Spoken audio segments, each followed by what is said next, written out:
Alright, my friends, this is part 2 of the Green Glass Sea, chapter 1. Like I said in the last video, I just split it up into 2 videos to make it easier to upload because long videos take a really long time to upload on YouTube. And this is just a really long chapter, so we are going to finish chapter 1. After breakfast, she goes back to the observation car, but it's crowded again, so she returns to her seat, back in its daytime position. There's not much to see out the window, but she pretends that it's the scrubby bushes that are moving backward, and that's interesting to watch, for a while. Then she gets the boy mechanic out of her bag. Dick said that she should read another section about making a radio do more things. Some of it she doesn't quite understand. She's glad when Eddie comes and gets her at lunchtime. She has grilled cheese in the dining car and reads while she eats. The chapter makes a little more sense the second time, but she hopes she will see Dick again to ask him some questions. The train pulls into Lamy 1 minute after 2 o'clock in the afternoon. Eddie brings Dewey and her bags to the front of the station, a little one-room building. No green Studebaker. She sits on a wooden bench and pulls her good coat around her. It is cold, even colder than in St. Louis. There are only a few straggly trees and not much of a town. A diner with a buzzing neon sign, a few houses that need paint and repairs. Dewey is amazed to see a goat wandering down the middle of the dusty street. It stops and nibbles at something she can't see. She does not want to live here. Dick comes out of the station carrying a brown duffel bag and his Life magazine. "Hey," he says. He looks around. "Your dad's not here yet? Want me to wait with you until he comes?" "You don't have to," says Dewey in a small voice, but she doesn't really mean it. Half a dozen other people are hugging and carrying luggage off to cars, and she can feel her heart racing with the thought that Papa will not come. "My pleasure," Dick says. He drops the bag and leans against the wall of the station. "I've got a little time." They wait for what seems like forever to Dewey. She asks him some radio questions, and he's in the middle of a very interesting answer about antennas when a black car pulls up. A sandy-haired man in an army uniform gets out. He looks at Dewey, then at Dick, and wrinkles his forehead in confusion. "Afternoon, Mr. Feynman. You're not on my list today." "I borrowed a car this time," says Dick. "I'm just keeping this young lady company." "Kerrigan?" asks the soldier. Dewey nods. "I'm your ride, ma'am. I'll take your things to the car." Dewey is relieved that someone has finally come to get her, and disappointed, again, that it's not Papa. Dick looks at her and says, "It's okay. That's Sergeant Prager's job. The Army's answer to the Fresh Air Taxi Company." "I could just ride with you," Dewey suggests. Dick is much better than another stranger, and she wants to hear more about antennas. "Sorry, not this time. You need to go to Santa Fe and get a pass from Dorothy first. But I'll see you up on the hill. We can talk more then." He pats Dewey on the shoulder, then salutes the soldier with 2 fingers and walks over to the battered beige Chevy. "Ma'am," says the soldier. "Okay," Dewey says with a sigh. The car jumps and jolts over the uneven pavement for almost an hour. Sergeant Prager doesn't say much, which is fine with Dewey. She does not feel like talking. She's more tired than she can ever remember being. Not sleepy, but weary. Tired of strangers and ma'am and being in the same clothes, tired of having no idea where she is or where she's going. She expects Santa Fe to look like St. Louis, a city. It is the state capital of New Mexico, and she expects trees and tall brick and stone offices and a highway. But it's just a village with low beige buildings, shrubs and cactuses, and narrow cobblestone streets. Most of the buildings have rounded corners with logs sticking out the sides, like Abe Lincoln's cabin. "I've got your bags, ma'am," Sergeant Prager says after he parks. "You just follow me." He leads her through an archway and into a sunny plaza, a city block-sized square of winter-dead grass surrounded by buildings that look like they've grown right up out of the muddy ground. In one corner, though, there's a Woolworth's, and Dewey smiles at its familiar red and gold sign. They turn down a small alley and through a wrought iron gate into a courtyard dominated by a large leafless tree. "Where are we?" asks Dewey. 109 East Palace Avenue, ma'am." He opens a door marked U.S. Army Corps of Engineers and gestures for Dewey to go in. It does not look like an official Army place. Boxes and crates and paper shopping bags are piled everywhere around 2 desks and a few wooden chairs, kitchen-looking chairs painted yellow and blue. A middle-aged woman stands behind one of the desks talking on the phone. She's not in uniform, just a sweater and a tweed skirt. Her face is round with rosy cheeks, and her eyes crinkle with a smile when she looks up and sees Dewey. She holds up one finger. She'll just be a minute. A small white dog is sleeping next to a stone fireplace. Dewey doesn't think it looks much like an army dog either. Behind her, Sergeant Prager clears his throat. The woman on the phone waves her hand at him, dismissing him. "Sit, sit," mouths the woman, motioning to a chair by the fire. Dewey sits. It is warm, and the smoke smells like pine trees. She takes off her coat and wonders what a place like this has anything to do with war. "Sorry about the wait," the woman says after she hangs up the phone. "There are more and more people that get settled every day, it seems." She smiles and walks around the desk, holding out her hand. "I'm Dorothy McKibben. Think of me as the welcoming committee." "Everybody does." Dewey shakes her head. "I'm Dewey Kerrigan," she says. She's also getting very tired of introducing herself. Oh good, I've been expecting you. Your father called a little while ago. He was just leaving, so I imagine it'll be another half hour or so. He's really coming? Dewey asks. Yes, why? Mrs. McKibben looks puzzled. He was supposed to come to St. Louis too, Dewey sides, but then I had to take a train in New Mexico, and he wasn't at that station either, just an army man. St. Louis? Gracious, you poor lamb. You must be exhausted traveling all that way by yourself. Would you like a cup of hot cocoa? Yes, please, says Dewey. I'd like that very much. Good. I think I'll have a cup too. It's awfully chilly today. Mrs. McKibben uncorks a large green metal thermos and pours steaming brown cocoa into 2 china mugs. Why don't you pull your chair up to the desk so you've got someplace to put your cup, she says, putting one of the mugs down. Don't worry about the wood. Nothing can hurt an army desk. Dewey moves her chair over to the desk and inhales the chocolate steam. While we're waiting for it to cool, I can make out your pass and tell you some of the rules. There are a lot of rules. The army, you know. Mrs. McKibben shakes her head, but Dewey is glad there are rules here. Rules are like the directions in The Boy Mechanic. You know what to expect. And I'll try to answer any questions you might have. Of course, your mother and father will be able to show you the ropes once you get settled, but just Papa, says Dewey. Oh, your mother isn't here yet? I don't know where she is. She left when I was a baby. Oh, dear, I am so sorry. I had no idea. Mrs. McKibben bites her lip and clucks to herself under her breath. It's okay, Dewey says. It was a long time ago. I don't really remember. There was an awkward silence. Dewey takes a sip of her cocoa. The milk skin sticks to her lip and she licks it off. Will you tell me about the rules now? She asks. Of course. Mrs. McKibben looks down at the wood of her desk, as if there is something in the grain that will tell her what to say next. Then looks back at Dewey and smiles. Well, the main thing is that everything about your new home has to be a secret. Off the hill, you can't tell anyone where you live, or who you live with, or what you see or hear. I know that sounds hard, but it's important, she says in a gentle voice. Dewey nods. Everything is secret. She makes a gesture that Nana used to do, running her thumb and forefinger across her lips as if she was zipping them shut. Because of the war, right?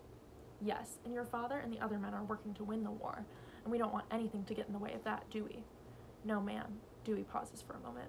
But what is he doing? Mrs. McKibben shrugs. I honestly don't know, and I don't need to. I just do my part. And Dewey, that's one question I'm afraid you aren't allowed to ask anywhere, even up on the hill, okay? Okay, says Dewey, even though she really wants to know. Good. What else am I not allowed to do? The rules here sound very strict. Worse than Mrs. Kovac. It's not as bad as all that, says Mrs. McKibben. It's really a lovely place to live, and most of these rules only apply in the outside world, like not using anyone's title. What? Dewey is confused. I'm sorry, that wasn't very clear, was it? Mrs. McKibben shakes her head. Let's see. Even though your father has a PhD, don't call him Dr. Kerrigan, just Mr. How come? Because if the people in Santa Fe notice there are an awful lot of doctors living up on the hill, they might start to wonder. Like spies, says Dewey. Loose lips sink ships. Exactly. Mrs. McKibben beams at Dewey, a smile so warm and friendly that for the first time since she left Mrs. Kovac's house, Dewey starts to feel like everything might just turn out okay. Finish up your cocoa and I'll make out your pass. Mrs. McKibben rummages in the drawers and comes up with a small printed rectangle of stiff paper. Don't lose this, she says. You can't get in or out of the project without one. You'll get a permanent one next week with a photo, but this will get you through the gate today. She uncaps a fountain pen and begins to write. But I'll be with Papa, right? Doesn't matter. Everyone has their own pass. Think of it as a membership in a very exclusive club, she says, winking. Now, can you spell your name for me, dear? Does it have to be my whole name? It's kind of long. Everyone just calls me Dewey. For today, I'm sure Dewey is fine. D-E-W-E-Y, like the Admiral? Dewey nods. And you're what, 7? 8? 10, Dewey sighs. I'm just little. I'll be 11 next month. 10 it is. She fills in the last blank, signs the bottom of the card, and passes it across the desk. Dewey starts to put it in her pocket, but she's wearing a dress, which is inconvenient. She tucks the card into the top of her right knee sock. I think that's about it, says Mrs. McKibben. We can just... She stops in mid-sentence when the heavy outside door opens with a loud click and a cold breeze ruffles the papers on her desk. Dewey turns around. Papa! She jumps out of her chair and throws herself into his arms. Hey, Dews, Jimmy Kerrigan says, returning the hug with equal enthusiasm. He's a trim man in his middle 30s with wavy dark hair and blue eyes behind tortoiseshell glasses. He's wearing a heavy blue turtleneck sweater over a pair of chinos, a gray felt hat tipped back on his head. He closes the door with one foot, and they stand in the warm, pinion-scented air and hug. He kisses the top of her head, then holds her at arm's length. You've gone and grown again, haven't you? A little, Dewey giggles. A lot. 1/2 centimeter at least. He puts an arm around her shoulder, and she leans into him. He smells like cold wool and aftershave. Thanks for taking care of her, Dorothy. I don't know what we'd do without you. We had a lovely time, says Mrs. McKibben. You ready to go, Dews? You have your pass? Dewey nods into her father's arm. I'm very ready. Thought so. He gives her a squeeze and reaches down to get her bags. Dewey and Papa walk out through the iron gate into the plaza. I'm parked behind Woolworth's, he says. Are you hungry? Do you want a Coke or something? Not really. The lady gave me a cocoa. Dorothy's aces. Her office is pretty much Grand Central when any of us are down in Santa Fe.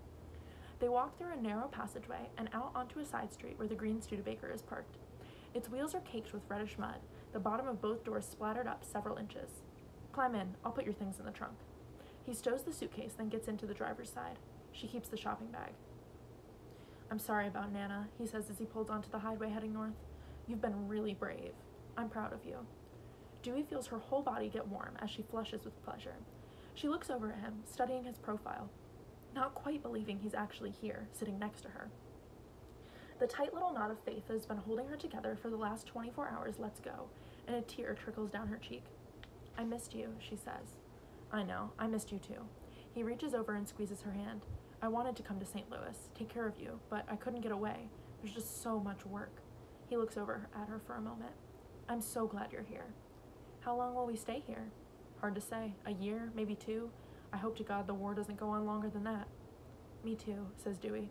She sits back in her seat, relaxed for the first time since she left Nana's house. She's with Papa, and they won't have to move again for a very long time. Until she's old. Until she's 12. She watches the desert land go by the window, brown and foreign-looking, with distant mountains on either side of the road. It is a late autumn afternoon, and the fence posts cast long shadows as the sun drops in the west. How much farther is it? Well, in about 5 miles, we'll turn off the highway onto Powaka Road, and there's a little more than half an hour from there. You can help me watch for the sign. Okay. Dewey is pleased to have something to do. She peers out her window intently until she sees a wooden sign that says, Poheka. I see a sign, she says, but it doesn't look like what you said. It says Po-Jo. He glances out the window and chuckles. That's it. It's pronounced Powaka. It's Spanish. Dewey thinks about La Junta and shakes her head. Spanish people spell funny. It takes some getting used to. I bet you'll pick it up pretty fast. He turns left onto a dirt road that makes the car bounce like it's driving over a washboard, but only for a mile. Then the road turns muddy, thick, slippery mud that makes the car skid and slide from side to side. Papa slows the car down until they are crawling along. In front of a cluster of small mud-colored houses with strings of bright red peppers hanging by their front doors, he gets out to wipe the slurry from the windshield with an old towel. Is it like this the whole way? Dewey is beginning to wonder about what kind of place they are going to at the end of a muddy, bumpy road. It isn't looking good. Used to be like this all the way up, except steeper. No fun to drive. But the Army engineers have just about finished paving the really tricky part. It'll be smoother once we cross the Rio Grande. The bridge isn't too much farther. It takes them 20 minutes to get there, but then the road is smoother, with brand new black asphalt, so new there are still yellow bulldozers parked off to the side. The road begins to wind and twist, looping around on itself in tight switchbacks, so that Dewey is looking down at where they were a minute before. It climbs uphill very quickly, and her ears feel too tight, then make a popping sound and are fine. Dewey stares out the window with her mouth open. She's never seen anything like this, not even in pictures. One side of the road drops off into a deep canyon scattered with scrubby, dark bushes. The walls on the other side of the canyon look like a layer cake that some giant has cut cleanly with a knife. Sheer vertical cliffs are striped in horizontal bands of color, layer after layer of crumbly-looking rock, red and pink and brown with the green valley below and the distant mountains turning lavender in the twilight. The farther they climb, the more the land seems to fall away below them, until Dewey feels as if the rest of the world, everything she's known before, has become a distant memory. 10 minutes later, the road levels off again, and she feels the car slow down. Okay, we're here, says Papa. Dewey turns from the window, with the rocks and the sky that seems to stretch forever. In front of the car is a long, chain-link fence, topped with many strands of barbed wire. A small green wooden building stands to the left, with a large sign that says, Danger, peligro, keep out. 3 uniformed men, wearing battle helmets and holding rifles, surround the car. Passes, says one of them, holding out his hand. Papa hands over a laminated card with his picture on it. The man writes his name on the clipboard. Ma'am? He asks. Dewey reaches into the top of her sock and pulls out the little card. She scoots over on the seat until she is sitting right next to Papa, his body between her and the men with guns and the danger signs and the barbed wire. What if they find something wrong with her pass and take her away from Papa again? Her hand shakes as she gives the card to the guard. The man looks at it carefully, looks at her, then hands it back. He waves them through the gate.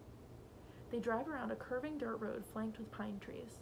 "Welcome home, Dews," he said, as they pass an open area with a lot of partly finished buildings. He puts one arm around her shoulders and kisses the top of her head. "Welcome to Los Alamos." Alright, so that is the end of chapter 1. I know that was a super long chapter, but it kind of gives us the whole introduction and exposition of the book. And I'm sorry about my Spanish pronunciation. Sometimes the words are spelled out in Spanish, sometimes they're spelled out like how you're supposed to pronounce them. You guys know me. I'm always trying to learn, but sometimes my pronunciation of even English words gets a little crazy, so bear with me. Alright, but I cannot wait to keep reading with you guys. The rest of the chapters won't be quite so long. I hopefully won't need to make 2 videos for one chapter ever again, but I'm so glad we've gotten to know Dewey and her father, and there are even more amazing characters for us to meet and a great story ahead of us. So I cannot wait, and we will keep reading. Make sure you stay tuned for tomorrow's video to catch chapter 2. All right, bye guys.